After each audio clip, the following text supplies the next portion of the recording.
সঙ্গে কথা বলতে চায়। কি ব্যাপার?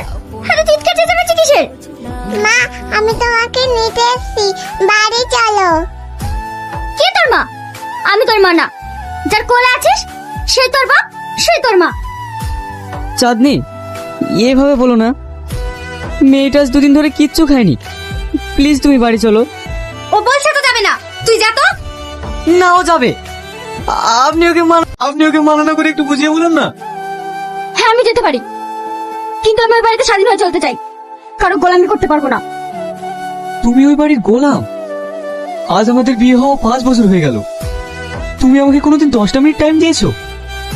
আর আমার বন্ধুদেরকে দেখো, ওরা ছুটির দিনে বউ বাচ্চা নিয়ে কত আনন্দ করে, কত জায়গায় ঘুরতে যায়। আর আমি হয়ে এসে তোমার জীবনে ফোন হবে না, তাই বলছি তোমার সব ফোন করতে তোমার মেয়ে দেখাশোনা করতে আরেকটা বিয়ে করো, তাতে আমার কোনো আপত্তি নেই। এতে যদি তুমি খুশি হও তাহলে তাই হবে। এবার তো বাড়ি চলো।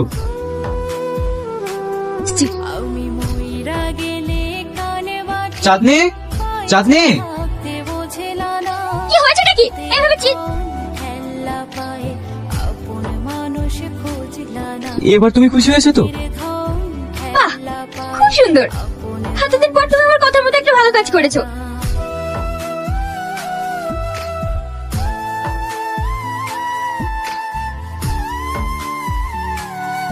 এটা আমার তরফ থেকে তোমাদের বিয়ের গিফট।